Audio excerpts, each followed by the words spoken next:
कार्यक्रम के पुण्यार्जक हैं Siddhant Jain civil line, Shri Mahavir Prasad Sanjeev Jain Sarraf Bhogal Delhi, Deepak Shweta Samyak Jain Mayur Vihar 2 Delhi, Shrimati Shrimala Narendra Bahadur Jain green park Delhi, गुप्तदान BD state Delhi, Ajit Prasad Vaibhav Jain Rajpur road Delhi. Acharya Kund Kund स्वामी के प्रथम टीकाकार का नाम क्या है? सही विकल्प चुने। ए आचार्य जयसेन, बी आचार्य अमृत चंद देव, सी आचार्य उमा स्वामी, डी आचार्य अकलंक देव। सही उत्तर आप इस नंबर पर व्हाट्सएप करें 9810509141। प्रथम 3 सही उत्तर देने वालों को पुरस्कृत किया जाएगा। वंदितु सब सिद्धे ध्रुवे मचले मनोभवं गदिं पते बोच्छामि समय पाहुडो मिणिमो सुध केवली भणिदम निज स्वरूप को परम रस जामे भर्यो अपार बंदो परमानंदमय समय सारे अविकार। आचार्य कुंद देव और उनके सभी टीकाकारों को नमन और वंदन। समय सार ग्रंथादि राज का स्वाध्याय यहाँ पर चल रहा है। अभी तक 9 और 10 इन 2 गाथाओं के आधार पर अपनी चर्चा जो है वो प्रारंभता के साथ संपन्नता को प्राप्त हुई है। आचार्य कुंद देव ने निश्चय और व्यवहार 2 नयों का यहाँ पर सुंदरतम निरूपण किया है। आज 11वीं गाथा प्रारंभ होने वाली है। 7वीं गाथा में कहा था आत्मा के ज्ञान दर्शन चात्र ये व्यवहार नैसे कहे जाते हैं और निश्चय से आत्मा में न ज्ञान है न दर्शन है न चात्र है। आत्मा तो ज्ञायक भाव रूप है। 8वीं गाथा में आचार्य देव ने कहा कि व्यवहार के बिना परमार्थ का प्रतिपादन नहीं हो सकता। व्यवहार ही परमार्थ का प्रतिपादन करने में समर्थ है। तो व्यवहार ने स्थापित करने योग्य है, समझने योग्य है, प्रतिपादित करने योग्य है। और 9वें 10वें नंबर की गाथा में आचार्य देव ने व्यवहार किस प्रकार निश्चय का प्रतिपादन करता है और निश्चय कैसे प्रतिपाद्य है, शुद्ध केवली के उदाहरण के माध्यम से ये बात आचार्य देव ने स्पष्ट की थी। जो आत्मा के अनुभवी है, शुद्धात्मा के अनुभवी हैं, वो निश्चय शुद्ध केवली हैं और जो द्वादशांग के पाठी हैं वो व्यवहार से शुद्ध केवली हैं। आज 11वें नंबर की गाथा प्रारंभ होने जा रही है। गाथा बहुत अद्भुत है, अलौकिक है। इस गाथा में कहा जा रहा है कि सम्यक दृष्टि कैसे बनते हैं। सम्यक दृष्टि बने बिना मोक्ष मार्ग का शुभारंभ नहीं होता है, संवर निजरा तत्व की उपलब्धि नहीं होती है और अंतरात्मा बनने का सौभाग्य सम्यक दृष्टि को ही प्राप्त होता है। तो सम्यक दृष्टि कैसे बनते हैं इसका प्रतिपादन विलक्षण तरीके से गाथा में किया गया है। गाथा का जन्म कैसे हुआ ये भी हम देखें कि 8वीं 9वीं 10वीं गाथा में जब व्यवहार नय से परमात्मा का प्रतिपादक होने से व्यवहार नय ने अपने आप को भली भांति स्थापित कर लिया, तो व्यवहार का अनुसरण या व्यवहार का आश्रय क्यों नहीं करना चाहिए, इस प्रश्न के उत्तर में गाथा का जन्म हुआ है। कि मिलेच्छ को मिलेच्छ की भाषा में समझाना तो है, पर स्वयं को मिलेच्छ नहीं बनना है। तो व्यवहारी को व्यवहार की भाषा में समझाना तो है, पर स्वयं हमें व्यवहारी नहीं बने रहना है। इसलिए आचार्य देव ने 11वें नंबर की गाथा जो बहुत महत्वपूर्ण है आपके सामने रखी है। गाथा इस प्रकार है। बवहारो भूदत्तो भूदत्तो देशिदो दुशोधनो भूदत्तमसिदो खलु सम्मादिति हवदि जीवो। अब एक एक शब्द का शुद्ध उच्चारण। बवहारो अभूदत्थो भूदत्थो देश दो दु शुद्धनयो भूदत्त मस्जिदो खलु सम्मादिट्ठी हवदि जीवो। अब एक साथ देखिए, लय के साथ पढ़ते हैं। बवहारो भूदत्थो भूदत्तो देशिदो दुशोधनो भूदत्तमस्जिदो खलु सम्मादिट्ठी हवदि जीवो। हम गाथा का हिंदी अनुवाद देखा जाता है।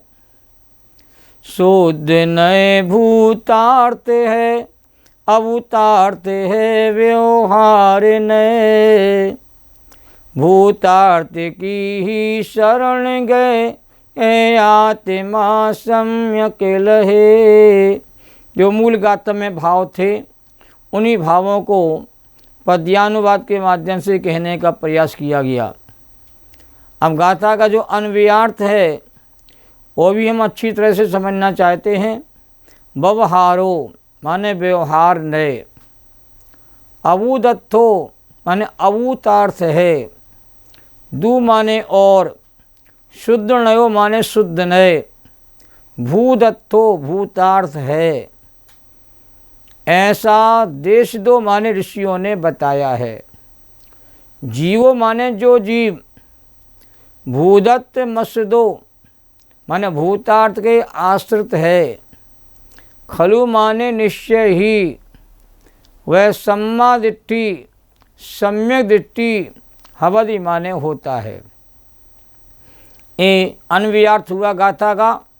सरल अर्थ देखते हैं कि व्यवहार ने अभूतार्थ है और शुद्ध ने भूतार्थ है, ऐसा ऋषियों ने बताया है। जो जीव भूतार्थ का आश्रय लेते हैं, भूतार्थ का आलम्बन लेते हैं, वो जीव निश्चय ही सम्यक दृष्टि है। हम विचार करें गाथा में महत्वपूर्ण शब्दों के अर्थ हम देखते हैं कि गाथा में व्यवहारो शब्द आया है जो व्यवहार नए के अर्थ में है। अवूदत्तो ये नया शब्द आया है।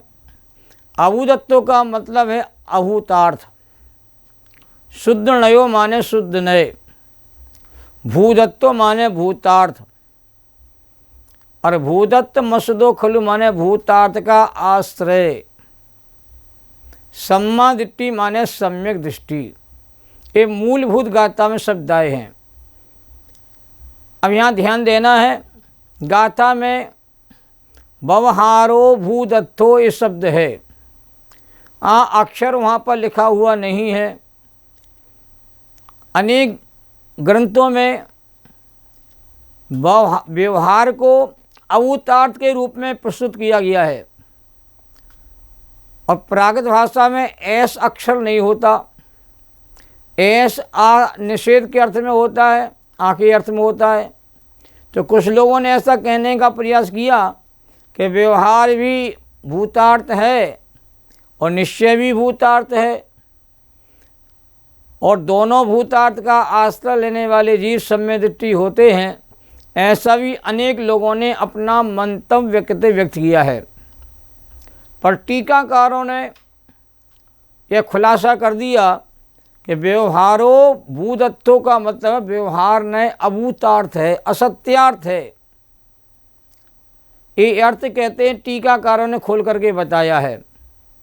इससे सिद्ध हो जाता है कि व्यवहार ने का जो विषय है वह प्रयोजन भूत वस्तु के रूप को बताने में समर्थ नहीं है, इसलिए व्यवहार ने को अभूतार्थ कहा गया है। उस शुद्ध नए शुद्धात्मा के यथार्थ स्वरूप को बताने के कारण से, मूल स्वरूप को बताने के कारण से शुद्ध नए को भूतार्थ कहा गया है।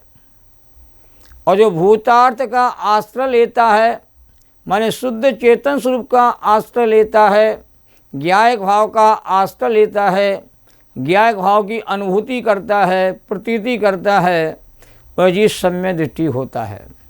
अब बहुत महत्वपूर्ण बात यह है कि व्यवहार नए के भी 4 प्रकार के भेद आगम में आते हैं। मूल में 2 भेद होते हैं, एक सद्भूत व्यवहार और एक असद्भूत व्यवहार। ये व्यवहार नए के 2 भेद हैं और दोनों प्रकार के व्यवहार नए के भेदों को यहाँ अभूतार्थ कहा जा रहा है। और निश्चय नए के 4 भेद होते हैं, अशुद्ध निश्चय नए, एक देश शुद्ध निश्चय नए, शुद्ध निश्चय नए और परम शुद्ध निश्चय नए। तो यहाँ गाथा में जो शुद्ध नए का प्रयोग हुआ है और किस अर्थ में हुआ है, इस बात को हमें समझना बहुत ज़रूरी है। तो हम विचार करते हैं कि अशुद्ध निश्चय के अर्थ में शुद्ध नए का प्रयोग तो है ही नहीं, और एक देश शुद्ध निश्चय के अर्थ में भी कहते हैं शुद्ध नए का प्रयोग यहाँ पर नहीं किया गया। और शुद्ध नए का अर्थ शुद्ध नए भी होता है और शुद्ध नए को परम शुद्ध निश्चय नए भी कहा जाता है। जो आत्मा का त्रैकालिक स्वरूप है, शाश्वत स्वरूप है, ज्ञायक भाव है, जो अभेद है, अखंड है, एक है, उसको यहाँ पर शुद्ध नए के अर्थ में प्रयोग किया गया है। तो जो अपने शुद्ध चेतन स्वरूप ज्ञायक भाव की जो अनुभूति करता, उसका आलम्बन लेता, उसका आश्रय लेता है, उसकी प्रतीति करता, उसकी रुचि करता, उसकी अनुभूति करता है, वही जी सम्यक दृष्टि होता है। अब गाथा के मर्म को समझने के लिए हम सबको निश्चय व्यवहार का स्वरूप भी हमें यहाँ समझ लेना बहुत आवश्यक होगा, क्योंकि निश्चय व्यवहार इन 2 नयों का प्रयोग समयसार ग्रंथ में हर अधिकार में किया गया है। और निश्चय व्यवहार का स्वरूप यदि हम नहीं समझेंगे तो भ्रांतियाँ बनी रहेगी और समयसार की गाथाओं का मर्म कहते हम आसानी से नहीं समझ पाएंगे। तो मैंने 11 अंतर आपके सामने निश्चय व्यवहार के संदर्भ में रखे हैं, उनको आप भली भांति समझेंगे तो आसानी हो जाएगी। भूतार्थ सो निश्चय और अभूतार्थ सो व्यवहार, एक पहली परिभाषा जो इसी ग्रंथ में आई है। और सत्यार्थ सो निश्चय, असत्यार्थ सो व्यवहार, ये बात भी समयसार में कही गई है। उपादान से कथन करने वाला निश्चय नए और निमित्त से कथन करने वाला व्यवहार नए, ये 3 नंबर की परिभाषा आपके सामने रखी है। अभेद सो निश्चय और भेद सो व्यवहार, ये 4 नंबर की परिभाषा मैं आपके सामने रख रहा हूँ। वस्तु के त्रैकालिक रूप को बताने वाला निश्चय और वस्तु के तात्कालिक स्वरूप को बताने वाला व्यवहार। मोक्ष मार्ग प्रकाशक में कहा सत्यानुरूपण सो निश्चय और उपचार निरूपण सो व्यवहार। नियम सार में कहा जो आत्माश्रित कथन करता है वो तो निश्चय है और जो पराश्रित कथन करता है वो व्यवहार नय है। जो असंयोगी कथन करता है वह निश्चय है, जो संयोग के साथ वस्तु का कथन करता है उसका नाम व्यवहार है। एक उदाहरण दिया है एक्सरा और कैमरे का। एक्सरा क्या करता है, शरीर का फोटो नहीं खींचता और शरीर के भीतर का अंदर का जो ढांचा होता है उसको बताने का काम एक्सरे का होता है। और कैमरा अंदर के ढांचे का चित्र नहीं खींचता है और कैमरा बाहर का चित्र लेता है। तो बाहर का ज्ञान कराने वाला व्यवहार है और अंदर का ज्ञान कराने वाला निश्चय है। बिना मिलाए कथन करते हैं वह निश्चय कहलाता है और मिलाकर के जो कथन किया जाता है वो व्यवहार कहलाता है। 2 को भिन्न भिन्न कहना, अलग अलग कहना, ये निश्चय कहलाता है और 2 को एक कहना ये व्यवहार कहलाता है। 11 हमने निश्चय व्यवहार की सामान्य परिभाषा जो आगम ग्रंथों में आती हैं उनका आपके सामने यहाँ पर कथन किया। अब उदाहरण देखते हैं कि पानी का गिलास एक कहा जाता है और कांच का गिलास भी कहा जाता है। तो पानी का गिलास यह तो व्यवहार का कथन हुआ, और कांच के गिलास को कांच का गिलास कहना जानना ये निश्चय का कथन हुआ। और पानी का लोटा कहा जाता है, ये व्यवहार का कथन है। और चांदी का लोटा कहा जाता है क्योंकि चांदी के लोटे पानी का संयोग है। तो पानी के संयोग से लोटे का जब ज्ञान कराते हैं तो पानी का लोटा कहने में आता है। और चांदी के लोटे में पानी रखा हुआ है और चांदी के लोटे को चांदी कहा जाता है, यह परमार्थ का कथन है। मिट्टी का घड़ा ये निश्चय का कथन है, और घी का घड़ा या पानी का घड़ा ये व्यवहार का कथन है। सोने की अंगूठी को सोने की अंगूठी कहना ये निश्चय का कथन है, और राजा की अंगूठी कहना, पंडित जी की अंगूठी कहना ये व्यवहार का कथन है। ये मूल स्वरूप व्यवहार निश्चय का संक्षेप में आपके सामने रखा गया है। अब विशेष बात कहना चाहता हूँ, व्यवहार यौगिक शब्द है। बी और अव उपसर्ग पूर्वक हीरे धातु से निष्पन्न हुआ व्यवहार शब्द, जिसका अर्थ है कि भेद करके, समारोप करके, आरोप करके मूल वस्तु का अपहरण करना, ये व्यवहार है। व्युत्पत्ति इस प्रकार आती है कि बी माने विधि पूर्वक अवहरणम भेदा व्यवहारा, विधि पूर्वक वस्तु में भेद प्रभेद करना ये व्यवहार का कार्य है। और आचार्य कहना चाहते हैं कि व्यवहार का काम ही है कि दो को एक कहना और एक में भेद करना, और निश्चय का काम ये है कि दो को अलग अलग कहना और एक वस्तु का अखंड कथन करना। निश्चय का स्वरूप आता निशेषेण चया निश्चया, जिसमें से कुछ निकाला ना जाए, उसे परिपूर्ण ही रहने दिया जाए, जहाँ जोड़ और तोड़ ना किया जाए, वस्तु का स्वरूप जैसा है उसे वैसा ही जाना जाए, उसका नाम निश्चय है। तो निश्चय का कार्य क्या है? पर से भिन्नत्व और अपने निज रूप से अभिन्नपना स्थापित करना, और व्यवहार का काम निज में भेद करना है और पर से अभेद स्थापित करना है। और अज्ञानी को ज्ञान कराने के लिए व्यवहार का उपदेश देते हैं। और एक बात भी ध्यान रखना जरूरी है, क्योंकि ये निश्चय व्यवहार का विषय यहाँ पर गाथा में आया है, इसलिए मैं आपको नयों के माध्यम से थोड़ा समझने का प्रयास कर रहे हैं कि निश्चय व्यवहार सहित होता है। व्यवहार के बिना निश्चय नहीं होता और निश्चय के बिना व्यवहार नहीं होता। जैसे केला छिलका सहित होता है, उसी प्रकार निश्चय व्यवहार के सहित होता है। ऐसी नींबू भी छिलके के साथ होता है, संतरा भी छिलके के साथ होता है। दूल्हा बारात सहित होता है तो दूल्हे की इज्जत होती है, बेटी जमाई के साथ शोभा देती है। से निश्चय व्यवहार दोनों साथ साथ होते हैं साधना के काल में। अब निश्चय व्यवहार इनमें दो प्रकार के संबंधों की चर्चा आगम में आती है, प्रतिपादक और प्रतिपाद। ये पहले संबंध की चर्चा 9वें और 10वें गाथा में की गई है, और दूसरा निषेध और निषेधक, ये दूसरे प्रकार का संबंध जो है 11वीं गाथा में बताया जा रहा है कि व्यवहार नय निषेध है और निश्चय नय निषेधक है, और दोनों नयों का विषय एक नहीं है। और विषयगत कहते विरोध होने के कारण से दोनों नयों में परस्पर अंतर भी है, भेद भी है। जहाँ व्यवहार भेद से कथन करेगा वह निश्चय ने अभेद से उसी वस्तु का कहते कथन करेगा। तो निषेध निषेधक दो प्रकार के जो संबंध यहाँ कहे हैं, प्रतिपादक, उनकी चर्चा यहाँ पर की जा रही है।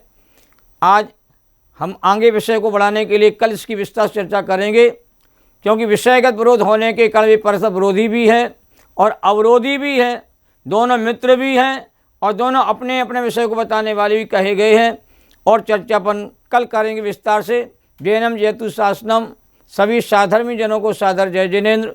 जा वाणी के ज्ञान ते सूझे लोकालोक, शोवाणी मस्तके नमो सदा देती हूँ धो। द्वासांग जिनवाणी माता की जय। आचार्य कुंद कुंद स्वामी के प्रथम टीकाकार का नाम क्या है? सही विकल्प चुने। ए आचार्य जयसेन, बी आचार्य अमृतचंद देव, सी आचार्य उमा स्वामी, डी आचार्य अकलंक देव। सही उत्तर आप इस नंबर पर व्हाट्सएप करें 9810509141।